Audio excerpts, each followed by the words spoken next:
صحیح. یہ نہیں ہے کہ اٹھا کر وہ کون دے سکتا ہے آئی ایل او کا بجٹ، کوئی اتنا بھی تو نہیں ہے، کوئی ورلڈ بینک تو نہیں ہے. جی جی. تو وہ تو ان کا سلسلہ ہے، ریگولر بجٹ تو مشکل ان کی تنخواہیں پوری ہوتی ہیں. جی. وہ تھوڑے پروجیکٹ ہوتے ہیں، وہ پروجیکٹ کسی اسپیسیفائڈ پرپس کے لیے ہوتے ہیں. صحیح. اور اس پرپس میں وہ فنڈ خرچ ہوتا ہے. صحیح. لیکن وہ پرپس سے علاوہ نہیں ہے. اور پھر ان کے آڈٹ کا نظام ہے جی. بڑا سخت. اچھا. ظاہر ہے ڈونر نے اپنا آڈٹ رکھا ہوا ہے، یہ نہیں ہے کہ کوئی اللہ تللے میں جائے. اچھا. تو ظاہر ہے ادھر تو وہ ہے 42 آدمی آئی ایل او کے دفتر میں ادھر کام کرتے ہیں اسلام آباد میں. جی جی. Country office. صحیح ہے. تو ظاہر ہے وہ 42 آدمی جتنا کنٹرول کر سکتے ہیں وہ کرتے ہیں. جی جی. تو باقی رہے گی بات آئی ایل او کا فنڈ کوئی میں تو نہیں سمجھتا کہیں ضائع ہوتا ہے. اچھا. پرپس کے لیے استعمال ہوتا ہے. صحیح صحیح. اچھا ظہور صاحب یہ بتائیے گا کہ پاکستان میں ادارے بہت تیزی سے پرائیویٹائز کیے جا رہے ہیں. اس پرائیویٹائز کرنے کے اوپر مزدور جو ہے ان کی سیفٹی نظر نہیں آتی. کیا آپ سمجھتے ہیں کہ ادارے پرائیویٹائز کرنے سے ادارے تو بہتر ہو سکتے ہیں، مزدوروں کا کیا حال ہوگا؟ جو کام کرنے والے لوگ ہیں اس میں ان کا کیا حال اصل ہوگا؟ میں دیکھیں نا، جو پرائیویٹائز پہلے کیے ہیں حکومت یہ دیکھے وہ اچھے ہوئے ہیں، وہی نا. کارکردگی ان کی بہتر ہوئی ہے. صحیح. تو اس وجہ سے ہم پرائیویٹائزیشن کے مخالف ہیں. اچھا. اس وجہ سے کہ اگر پرائیویٹائز مثلا کراچی الیکٹرک سپلائی کارپوریشن، جی جی بالکل. جی بالکل. اگر تو وہ پرائیویٹائز ہونے کے بعد اس کی کارکردگی بہتر ہوئی ہے، یونٹ بجلی کا سستا ہوا ہے، جی. یا وہ وابڈا کے مقابلے میں بہتر ہوا ہے، تو ہم بھی کہیں گے یار چلو ادھر پرفارمنس ہوتی ہے. صحیح بات. اب مثلا پی آئی اے ہے، پی آئی اے کو پرائیویٹائز کر رہے ہیں. جی جی. اب پی آئی اے میں ہم کہتے تھے جیسے یونین ہمیشہ کے لیے سٹینڈ کرتی ہے جی. کہ آپ غیر ضروری پولیٹیکل بھرتیاں نہ کریں. صحیح بات ہے. لیکن جب بھرتیاں کر لیتے ہیں تو پھر ان کو نکالتے ہیں آپ، تو پھر ٹریڈ یونین راہ میں آتی ہے صحیح بات. کہ نہیں اب ان کو نکالیں مت صحیح. روزگار سے، صحیح صحیح. آپ پی آئی اے کی کارکردگی بڑھائیں. صحیح ہے. میری بات سمجھے نا. بالکل بالکل. تو میرا کہنے کا مقصد ہے کہ پرائیویٹائزیشن، ہم کہتے ہیں privatisation should not become privatisation of property جی. And nationalisation of losses. صحیح. یہ نہ بنے. صحیح بات ہے. صحیح بات. تو مثال کے طور پر آپ یہ دیکھیں کہ مثال کے طور پر جی. جہاں جہاں پرائیویٹائزیشن ہوئی ہے، جی. ایک تو وہ ٹرانسپیرنٹ نہیں ہوتی. پرانے وقتوں میں کہا کرتا تھا جی. کہ جب بھی پرائیویٹائزیشن جن اداروں کی ہوئی ہے، دوسری حکومت نے آ کر اس پرائیویٹائزیشن کے چیئرمین کو جیل بھیجا ہے. اچھا. تو اس کا مطلب ہے ایک تو ٹرانسپیرنٹ نہیں ہے نا. صحیح بات ہے. دوسری بات یہ ہے کہ اگر وہ ہوتی ہے تو اس میں ہم کہتے ہیں بالکل کریں، جی. لیکن مزدور جو ہے اس کو بے روزگار مت کریں. صحیح ہے. اور ورکر کی وہ جو بنیادی ہے وہ نہ ختم کریں. باقی ہمیں کوئی حرج نہیں ہے پرائیویٹائزیشن کا. صحیح بات ہے. اور ادارہ پھر آگے جا کر وہ نہ ہو. یہ بینک دیکھ رہے ہیں آپ، جی. پرائیویٹائز ہوئے بینک، جی جی. انہوں نے اٹھ کر کیا کیا؟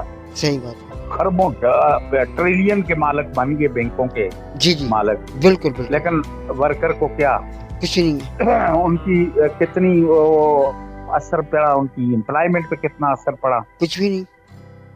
صحیح بات ہے. بالکل. تو یہ حالات ہیں. ہم پرائیویٹائزیشن کے جی وہ ملک کے مفاد میں ہو، مزدور کے مفاد میں ہو، صحیح. اور ادارے کے مفاد میں ہو، جی تو ہم مخالفت نہیں کرتے. صحیح. لیکن ہمیں نظر نہیں آتا کہ ان تینوں چیزوں کے وہ مفاد میں ہوئی. اچھا بالکل. آپ نے کے الیکٹرک کی بات کی، میں ذرا اس پہ بھی آ جاتا ہوں. کے الیکٹرک سے اس وقت نہ صرف کراچی کی عوام، کراچی کے تمام لوگ بے تحاشا گرمی ہے اس وقت، اور لوڈ شیڈنگ بھی اتنی زیادہ ہو رہی ہے. اس ادارے کو 2005 میں پرائیویٹائز کیا گیا اس لیے کہ اس کی کارکردگی کو بہتر بنایا جائے. لیکن لگتا ایسا ہے کہ اس ادارے کو پرائیویٹائز کرنے کے بعد نہ صرف اس کی کارکردگی صفر پہ چلی گئی ہے، بلکہ اس میں کام کرنے والے مزدور پچھلے 14 سالوں سے اسٹرگل کر رہے ہیں اپنی نوکریوں کے لیے. اس میں سے کچھ لوگ اس دنیا سے جا چکے ہیں، کچھ لوگ اس وقت بیڈ کے اوپر موجود ہیں، اور کچھ لوگ اس وقت نوکری سے باہر ہیں. لیکن جو ان کی مینجمنٹ ہے وہ گورنمنٹ آف پاکستان سے بھی زیادہ طاقتور ہے. ظہور صاحب آپ یہ دیکھیے 14 سال سے وہ مزدور بیچارہ آج تک اپنی انصاف نہیں دے سکا ہے، اور ٹریڈ یونین جو وہاں پر موجود ہے اس کی کوششیں مسلسل جاری ہیں، لیکن کسی حد تک وہ کامیاب ہوئی ہے اور کسی حد تک کامیاب نہیں ہوئی ہے.